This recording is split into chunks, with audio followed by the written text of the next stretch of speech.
the Infowars Nightly News. I'm David Knight. It's Tuesday, February 26, 2013, and here are our top stories. Tonight on the Infowars Nightly News, the Euro debt crisis looms again as Italians defy EU austerity demands. Then, the new bin Laden film, how Osama's death is already being rebooted. And yes, Hitler and Stalin did take the guns. All that and more coming up on the Infowars Nightly News.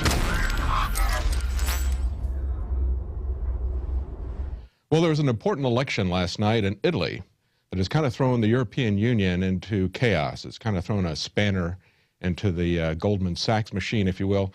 Now, as a little bit of background, you may remember that about 15 months ago, Mario Monti was put in the place of Silvio Berlusconi, the elected representative. And people like Nigel Farage have talked about how we've essentially had technocrats put in the place of elected officials. And it's not just in Italy, where there was a lot of corruption from Berlusconi. This also happened in Greece and other places. But in the election last night, as the Telegraph reports, the Euro debt crisis looms again as Italians defy EU austerity demands. In an earthquake result, the five-star protest movement of comedian Beppe Grillo looked likely to emerge as the biggest single party in the lower house.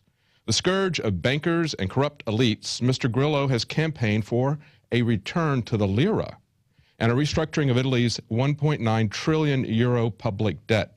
Now, the center-left, it's kind of complicated in Italy because they've got so many parties. It's not a very simple situation like the American elections where everything is done, all the coalition building is done before the election.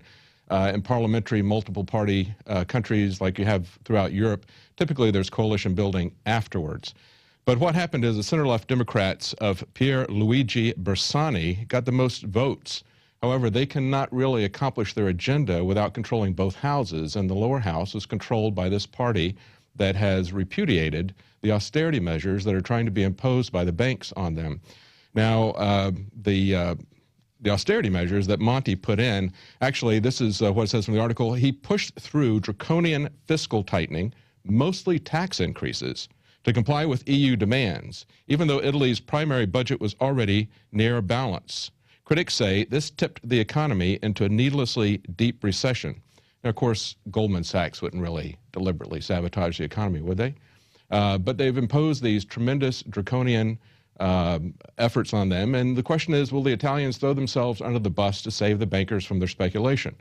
It looks like they may be waking up and they may take the route that those in Iceland did. So basically, in the elections last night, to recap, there's two parties, Berlusconi's party, which is also repudiating the debts, but also the party by the comedian Beppe Grillo, which is repudiating a lot of these austerity measures. And so it remains to be seen exactly what's going to happen. But right now, their near depression ratio, as far as youth unemployment goes, is at 37%. Of course, our youth unemployment here in America is quite high as well.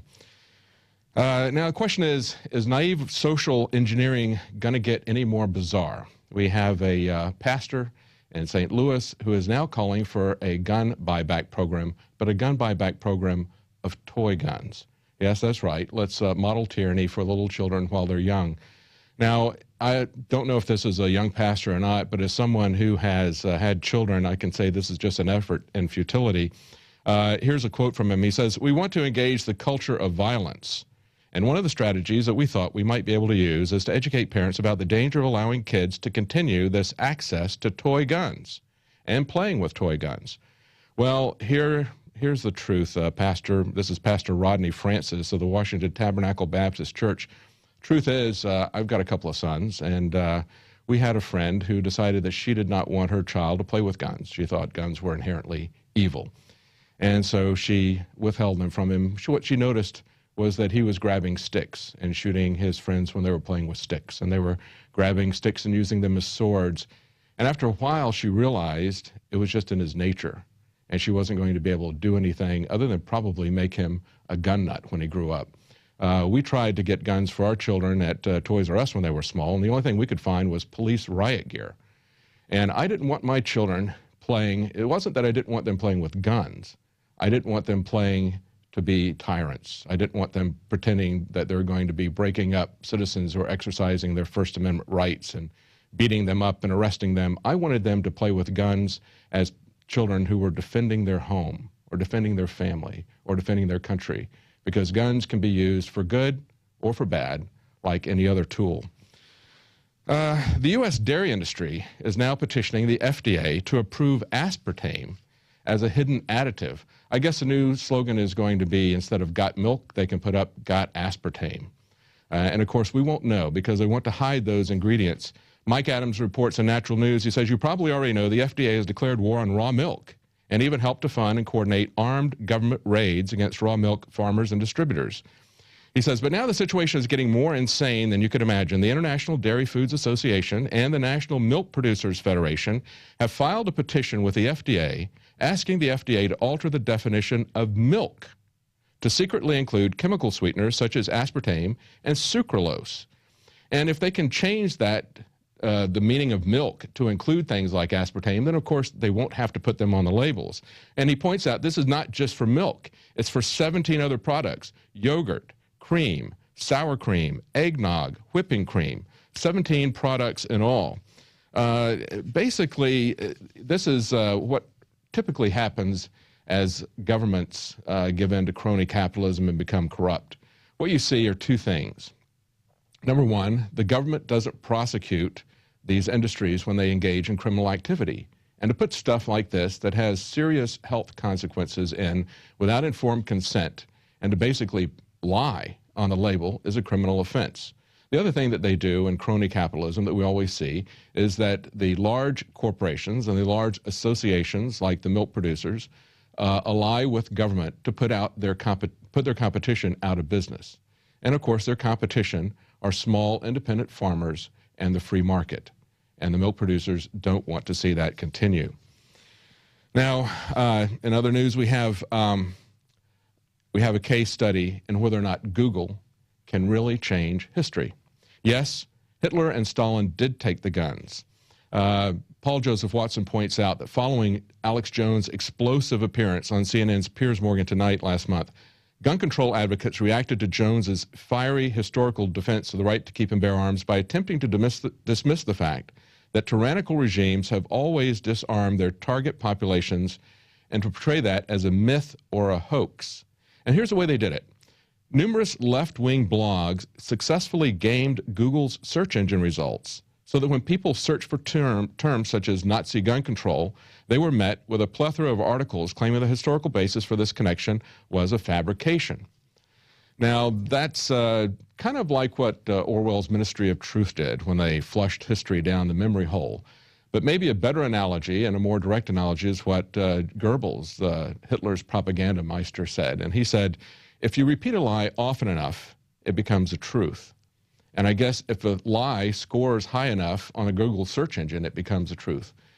But the reality is that, as Paul Joseph Watson points out in his article, the Nazi weapons law of November 11th, 1938 prohibited Jews from, quote, acquiring, possessing, and carrying firearms and ammunition, as well as truncheons or even stabbing weapons, and ordered them to turn in all guns and ammunition to local police. In addition, other historians like Israel Gutman have outlined how the Warsaw Ghetto uprisings against the Nazis was hampered by the fact that the Jews did not have access to adequate arsenals of firearms. And Goebbels, again, wrote in his diary, this just shows what you can expect from Jews if they lay their hands on weapons. And of course, it's not just in Nazi Germany, but it was in Stalin's Russia.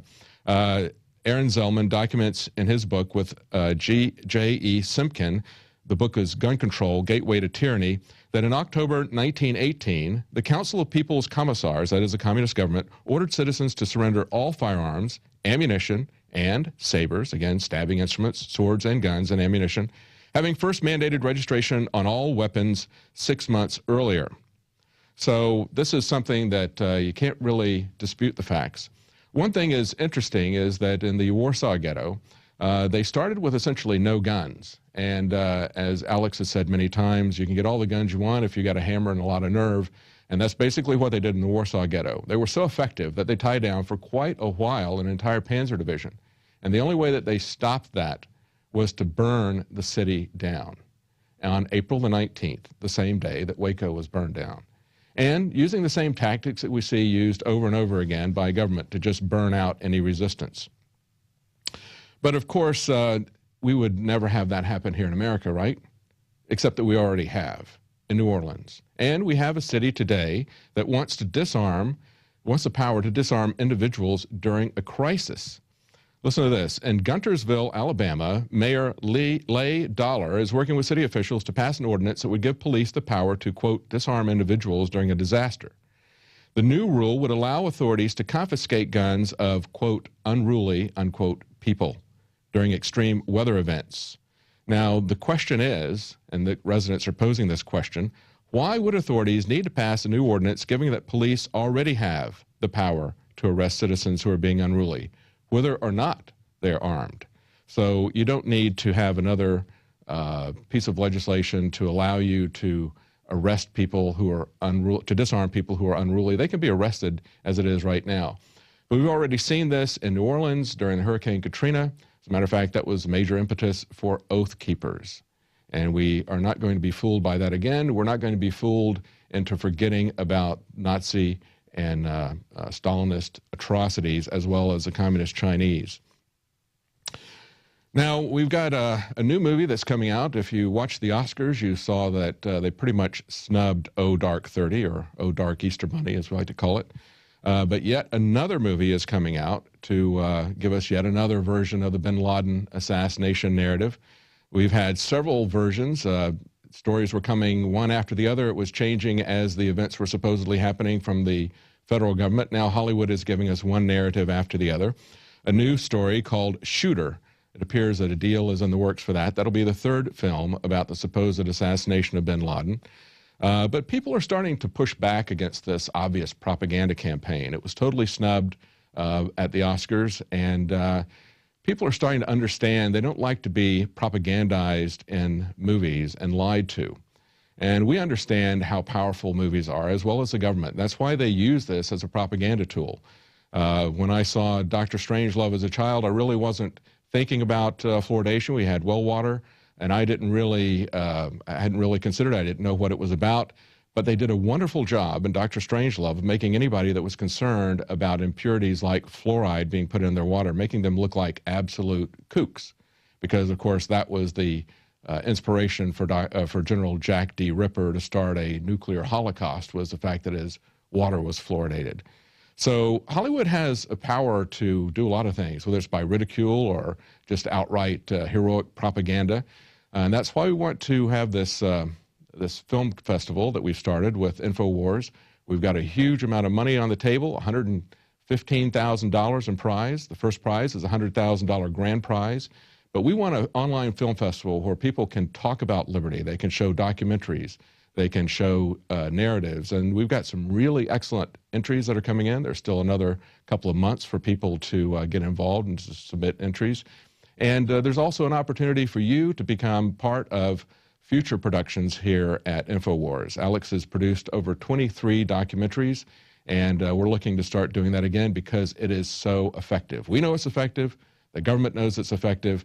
In a movie, in a documentary, you have the way to change people's hearts and minds. If it's a fictional narrative, you can create something that really gets to people at a visceral level, and you can use that for good or you can use it for evil. And if you do a documentary, of course, you have the time in a documentary to give people all the background information that they need to really wake up, which you can't really do in a newscast or in a radio broadcast nearly as well. And that brings us to our daily quote. The first principle of value that we need to rediscover is this: that all reality hinges on moral foundations. In other words, that this is a moral universe, that there are moral laws of the universe just as abiding as physical laws. That's a quote from Martin Luther King. But you can certainly count on that because the same God that created the physical laws created the moral laws. So that's not surprising that those both exist. So we'll be right back after the break with an interview with some people at the Day of Resistance in Dallas, Texas. David Ortiz and I went up there to cover that. We'll be right back. ProPure is introducing Pro One. all of your filtration in one system, portable, on the go. This is the Pro One by ProPure. You wanted it, you got it. No more do you have 2 or 3 filters to just reduce sodium fluoride. You have a system that cuts out the sodium fluoride and up to 95% of hydrofluorosilicic acid. Advanced manufacturing technology combines silver-impregnated white ceramic with new Aquamedics advanced media for removal of fluoride and other heavy metals, all in one filter element. It cuts out the acid derivative of fluoride. It is the only one that does it, and out of the gates, we have it discounted at 10% off with promo code WATER. This is the only system that in one unit helps reduce or remove pesticides, herbicides, chloramines, ammonia, and chlorine, hydrofluorosilicic acid, the most common form of fluoride not covered by other fluoride filter brands, and sodium hexafluorosilicate. This is a revolution against the tyrants. They love putting the toxic acid base of fluoride into your water. They love the fact that it's an adjuvant supercharging the trace Prozac in the water and the hormones and the other chemicals. By cutting out fluoride, you cut out the turbocharger in all the poison being artificially introduced into your body. This is what I use. It's a win-win. You get a high-quality product at the lowest price. You support the InfoWar. Get your ProPure with the new Pro One filter today at InfoWarsStore.com or by calling 888-253-3139. Infowars.com is proud to introduce the new Infowars skateboards by Alien Workshop. Skaters have always been against the grain socially. Now wake up your friends politically. Just go to InfoWarsStore.com. We have divide and conquer our brainwashing. Then take your deck to your local skate shop, pick out your own trucks, your own wheels, and then hit the streets and wake some people up. Here is legendary skateboarder Jake Nunn. This one has a lot more concave than I have on my board, and I like concave. It makes it easier to turn and feel the board. It's pretty cool. I mean, it's almost the same shape as mine. It's not really a sport, and it's not really art. It's just kind of freedom, you know? I've listened to Alex Jones for a long time, and I love what Infowars does. I've always loved Alien Workshop, too. Like, I think it's kind of cool you guys got together. This one's pretty nice. Definitely one for the wall, one for the collection. Also good to skate. Get these limited edition decks at InfoWarsStore.com. This is Jake Nunn. Get these beautiful new skateboards at Infowars.com. Alien Workshop collaboration. Good stuff. Well, this last Saturday was a day of resistance across the nation. People gathered to voice their concern over federal encroachment against individual rights, particularly the Second Amendment, but not limited to that. And it was a day for people to organize and to strategize. David Ortiz and I went to Dallas to cover that rally, and David has a report here where he talked to some of the people.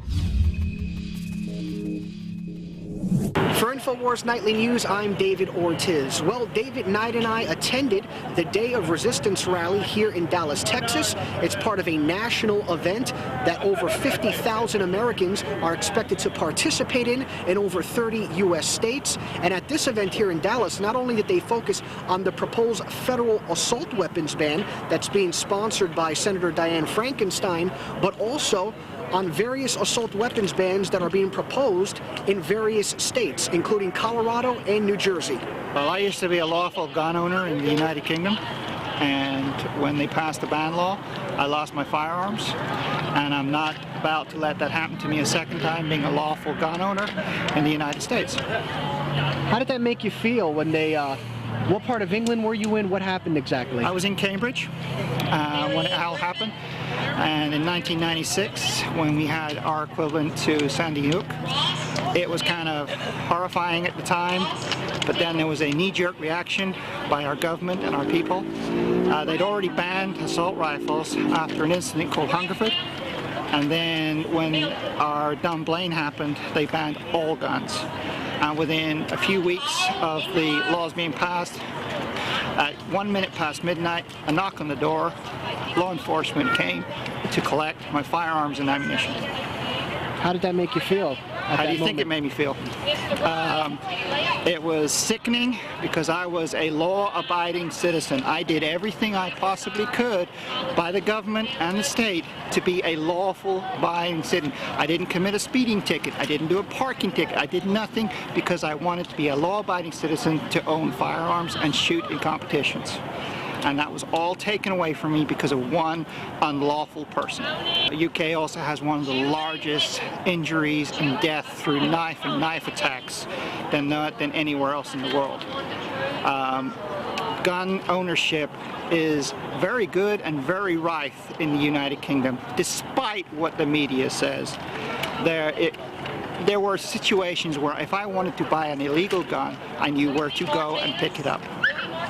And that's the issue, is that unlawful guns are rife, especially throughout metropolitan areas.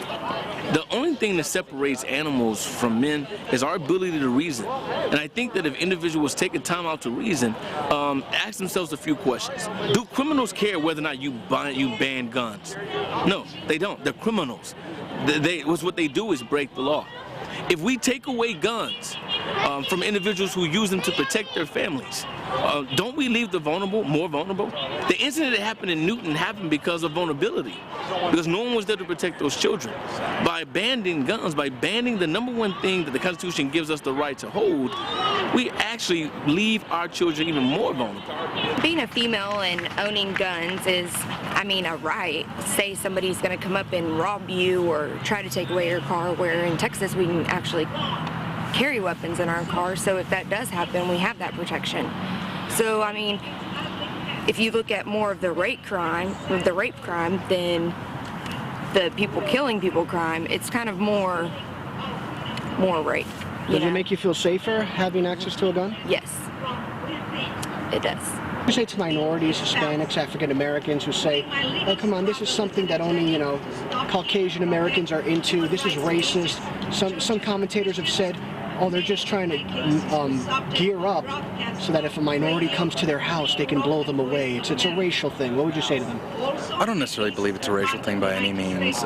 Criminals are, from every race. It doesn't matter if they're black, white, Hispanic. They're nefarious people, and they will do whatever they'll do whatever it takes for them to either get what they want or get away.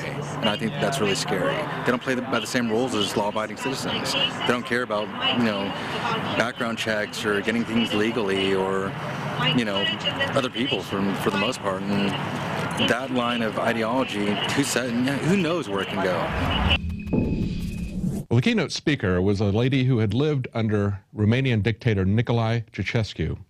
And like so many people that we've talked to before, she has an important story with warnings to tell us about how it got to that position, what it was like to live there. And like so many of the other people, her warning is that we're headed in that direction with many parallels. Here's what she had to say. More than 20 years ago, I was exiled from communist Romania to America, the greatest country in the world. I came to America as a political refugee from communist Romania. I had with me 2 daughters, and I was pregnant with my son. I had no money, and I did not know one word in English. After mastering English, I was admitted, and in 3 years, I graduated from SMU Law School with 2 degrees, Juris Doctor and Master of Laws. After that, I established my own law firm. Meanwhile, I raised 3 children as a single mom. I am the American dream, but I should be dead, buried somewhere in an unmarked grave in Romania, according to the dictator Nicolae Chauchesku. The only thing that makes my journey possible, fighting and winning against communists in Romania, is my decision to trust God to help me fight for freedom. If we lose freedom in America, there is no place to escape to. The socialist system is governed by the big government who owns all the means of production, distribution, and determines the good for its people. The socialist system replaced the free market with government control and eradicates private property, freedom of speech, freedom of the press, religious rights, and self-determination as a nation. In the name of promoting fair share, justice, and equality, the socialism turns most of its people into equally poor people. Equality means bringing the country's standard of living to the lowest level possible. Soon after Chauchesku was elected president, he governed Romania with an iron fist, as a despot and as a tyrant. According to him, we, the people of Romania, was his subjects, owned by him, and he wanted to make all the decisions for us. He nationalized big area of our economy. He eliminated the free market economy of Romania and replaced it with his dictatorial communist control. As businesses had to abide the government's new requests, rules, regulations, they started to produce low-quality products that we, the customers, were forced to buy at the price established by the government. He ruined our economy.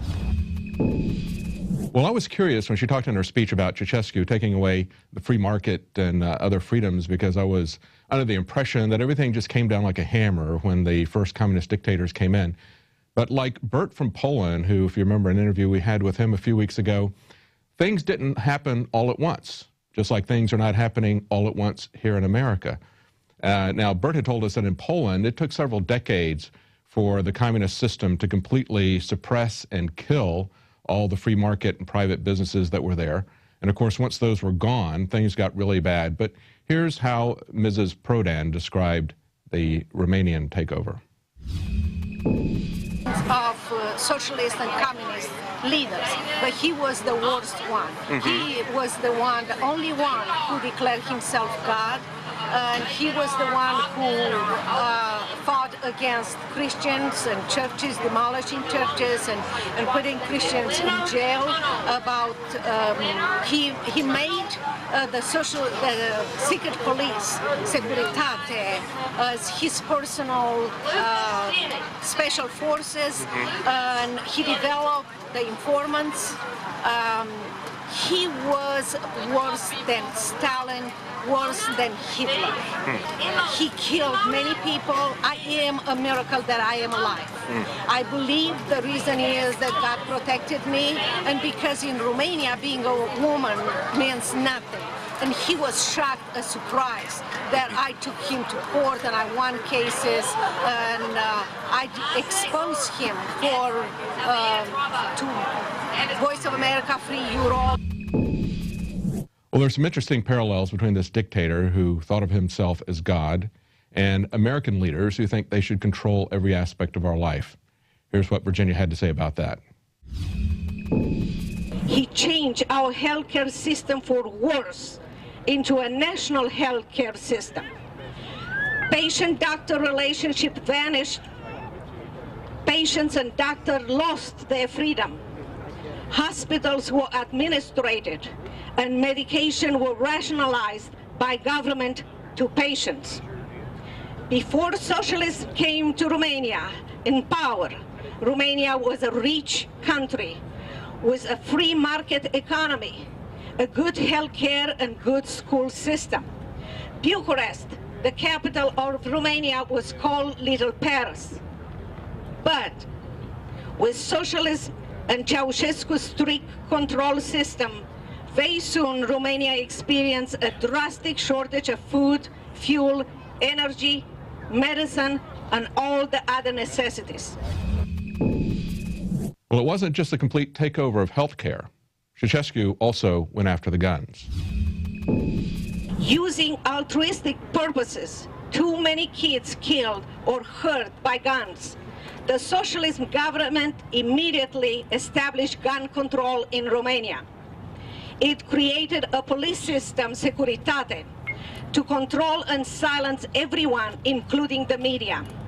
The Securitate was the dictator's elite special forces, his loyalists, and a very privileged group of people. The dictator's ears and eyes, they were powerful and above the law. The secret police also recruited civilian informants. The youngest informant was 8 years old. Notice how the monopoly and force went hand in hand with the surveillance state. I was an attorney in Romania, and I am an attorney in America. Like you, I was born with a hunger for truth and freedom, but I was born in communist Romania, a land of lies and a prison land. Not one with real stone walls, steel bars, and watchtower, but a prison land nevertheless. The stone walls were the cruel and harsh life and treatment from the government. The bars were lies, and the watchtowers were the suspicions, anxiety, secrets, and fears. They were everywhere in Chauchesku's Romania. Living in that prison planet surveillance state, I asked Ms. Prodan what she thought of the watchtowers, and think about, as she describes it, think about the parallels between our current surveillance state. He had, like I said, secret police everywhere.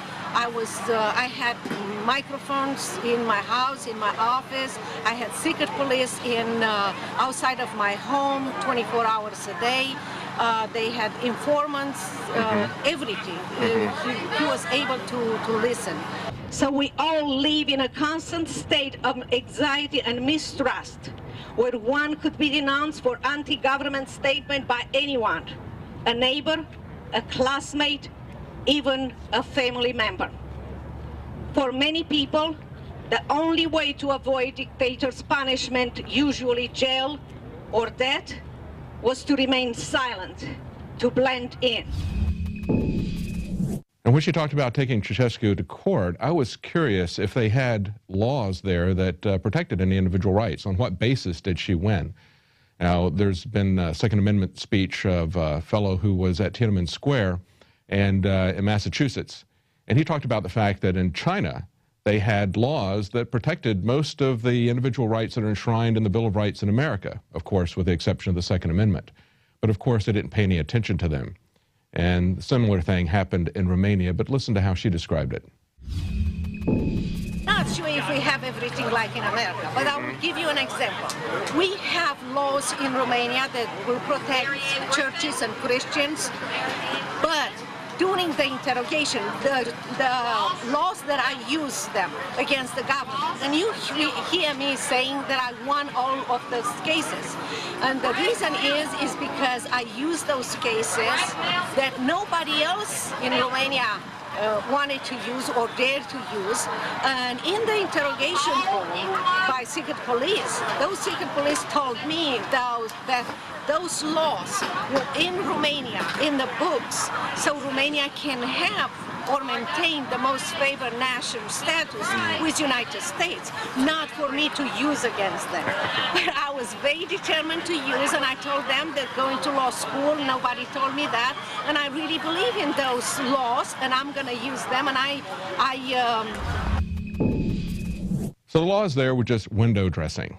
Nobody really paid any attention to it. Isn't it very much like what we have with the TSA and with the Department of Homeland Security and with the NDAA? So many places where we have the laws in place, we have very clear constitutional protections of our rights, and the government just chooses to ignore it. But with all this surveillance, Virginia Prodan was not stopped. Listen to what carried her on. When you stand up and fight for something, it is surprising, it might be surprising for others to hear, but others will follow you. Or if they don't follow you, at least they will support you. So don't think that you are by yourself, because we are never by ourselves. I can tell you stories of unsung heroes in Romania who helped me from Romania and also Americans. Like I said in my speech, fear and faith are contagious. You have to make sure that you don't spread fear around you. Fight with your own fear inside of you. Win because God is with us and He can eliminate that fear and give us faith and courage. Spread courage around you and you will be surprised how many people will be encouraged and you will contaminate them. And one person can change a town, a city, a state, and then United States. Well, I love what she said. Faith and fear are both contagious. And so it's kind of up to you, isn't it? Are you going to spread faith or are you going to spread fear? Are you going to encourage those around you or are you going to be the weak spot that makes everybody else weaker? Well, every day is a day of resistance here at Infowars, and I hope you will join us in that resistance. I hope you will support our sponsors. And if you're watching on YouTube, I hope that you'll support Prison Planet TV. Buy a subscription there. You can give that out to 10 other people who can be watching it simultaneously. You can actually give it to more people because it's very unlikely 10 people will be watching it at any given time. You also have full access to all the documentaries that Alex Jones has produced. So please consider becoming a Prison Planet subscriber. That's it for tonight. We'll be back tomorrow at 7 p.m. Central, 8 p.m. Eastern with the nightly news.